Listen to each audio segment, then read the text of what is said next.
آج کے اس وضاحتی تجزیے میں ہم ایک ایسی قانونی الجھن پر بات کریں گے جو بہت عام ہے لیکن اسے اکثر نظر انداز کر دیا جاتا ہے۔ ہم مشترکہ جائیدادوں کے حوالے سے دیوانی تنازعات اور مجرمانہ دراندازی کے درمیان موجود اس باریک مگر انتہائی اہم قانونی لکیر کو سمجھیں گے۔ اور ہاں، آگے بڑھنے سے پہلے ایک انتہائی اہم بات، اس طرح کی مزید معلوماتی ویڈیوز حاصل کرنے کے لیے برائے کرم اس چینل کو سبسکرائب کریں۔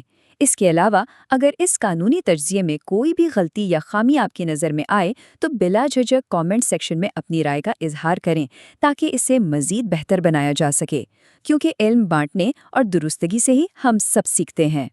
تو آج کے ہمارے اس تجزیے کے اہم نکات یہ ہیں: پہلا، دیوانی اور مجرمانہ تنازعات میں فرق۔ دوسرا، مجرمانہ دراندازی کی اصل قانونی تعریف۔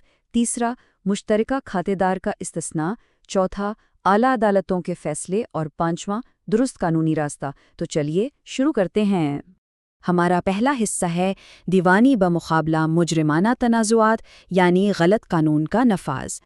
اکثر ہوتا یہ ہے کہ جائیداد کے خاندانی یا دیوانی تنازعات سے پریشان مالکان شارٹ کٹ کے چکر میں پولیس کا سہارا لیتے ہیں۔ ایک خالصتاً دیوانی نوعیت کے مسئلے کو زبردستی فوجداری رنگ دے کر تعزیرات پاکستان کی دفعات 447، 448 یا 427 کے تحت FIR درج کروانے کی کوشش کی جاتی ہے۔ اب اس کا نتیجہ کیا نکلتا ہے؟ سوائے شہریوں کو خار کرنے اور عدالتوں پر غیر ضروری بوجھ ڈالنے کے کچھ حاصل نہیں ہوتا۔ دوسرا حصہ، مجرمانہ دراندازی کی تعریف اور اس کا قانونی خاکہ۔ یہ شارٹ کٹ والا طریقہ ناکام کیوں ہوتا ہے؟ اسے سمجھنے کے لیے ہمیں کرمنل ٹریسپاس یعنی مجرمانہ دراندازی کی اصل قانونی تعریف کو دیکھنا ہوگا۔ تعزیرات پاکستان کی دفعہ 441 کے تحت، جس کی سزا دفعہ 447 میں دی گئی ہے، محض کسی کی جائیداد میں داخل ہو جانا مجرمانہ دراندازی نہیں ہے۔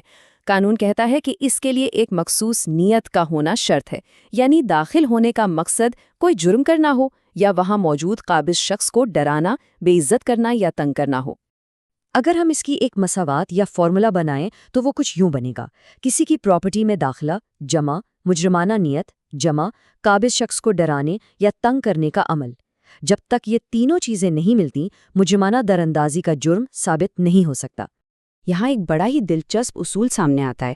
اگر داخل ہونے والے کے پاس ملکیت کا ایک سچا اور نیک نیتی پر مبنی دعویٰ موجود ہے تو وہاں مجرمانہ نیت تو خود بخود ہی ختم ہو جاتی ہے۔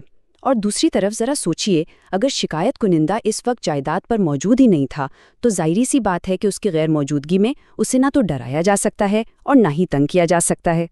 اس سے پہلے کہ ہم مشترکہ جائیدادوں کے انتہائی اہم قانونی پہلو کی طرف بڑھیں، میں ایک بات پھر یاد دلاتا چلوں کہ اس طرح کی مزید معلوماتی ویڈیوز حاصل کرنے کے لیے براہ کرم اس چینل کو سبسکرائب کریں۔ اب آتے ہیں تیسرے حصے کی طرف، مشترکہ کھاتہ دار کا استثناء، بے دخلی بمقابلہ دراندازی۔ یہیں پر سارا فرق واضح ہوتا ہے۔ ایک دیوانی بے دخلی، جسے ہم قانون کی زبان میں آسٹر کہتے ہیں، وہ بالکل شطرنج کے کھیل کی طرح ہے، جہاں ایک مہرہ بورڈ کی مشترکہ جگہ پر آ جاتا ہے۔ لیکن دوسری طرف مجرمانہ دراندازی بالکل الگ چیز ہے، جیسے کوئی اجنبی شخص غیر قانونی طور پر آپ کی دیوار پھاند کر اندر آ جائے۔ ان دونوں میں زمین آسمان کا فرق ہے۔ پاکستانی قانون اس بارے میں بالکل واضح ہے، جب تک زمین کو باقاعدہ قانونی طور پر حدود بندی کے ساتھ تقسیم نہیں کیا جاتا، تب تک ہر شریک مالک اس زمین کے ہر ایک انچ کا قانونی مالک تصور ہوتا ہے، یعنی ایک کھاتہ دار کا قبضہ سب کا قبضہ مانا جاتا ہے۔ اب سیدھی سی بات ہے، کوئی بھی شخص اپنی ہی جائیداد میں مجرمانہ دراندازی کا مرتکب کیسے ہو سکتا ہے؟ بالکل نہیں ہو سکتا۔ چوتھا حصہ، اعلیٰ عدالتوں کے فیصلے اور اس موقف کی توثیق۔ ہماری اعلیٰ عدالتوں نے بھی مسلسل اور بار بار اسی بات کی توثیق کی ہے کہ شریک مالکان پر مجرمانہ دراندازی کا الزام نہیں لگایا جا سکتا۔ ان عدالتی فیصلوں نے ایک ایسی مضبوط دیوار کھڑی کر دی ہے جسے قانون کی نظر میں جھٹلایا نہیں جا سکتا۔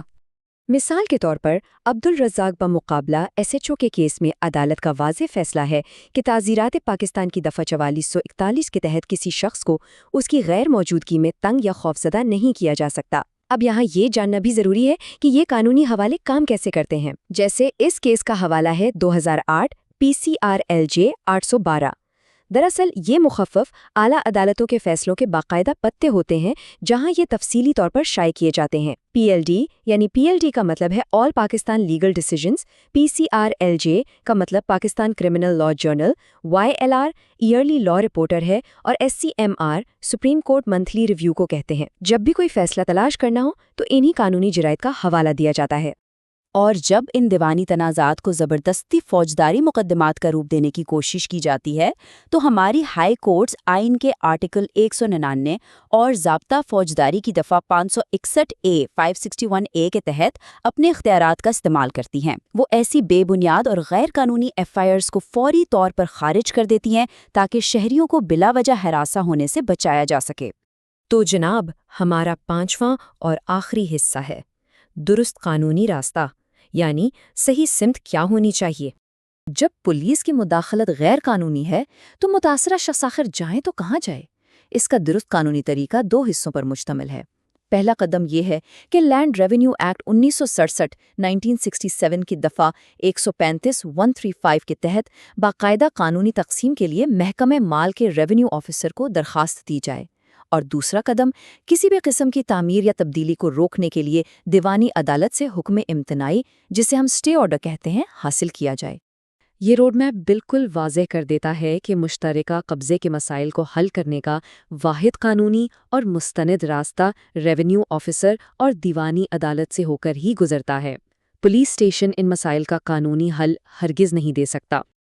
اگر ہم اس پورے وضاحتی تجزیے کو سمیٹیں تو نچوڑ یہ نکلتا ہے، اگر جائیداد غیر منقسم ہے، اگر اس پر ملکیت کا کوئی سچا دعویٰ موجود ہے، یا اگر مبینہ واقعے کے وقت شکایت کنندہ موقع پر موجود ہی نہیں تھا، تو بس یہ بات ذہن نشین کر لیں کہ یہ معاملہ سختی کے ساتھ صرف اور صرف ایک دیوانی تنازع ہی رہتا ہے۔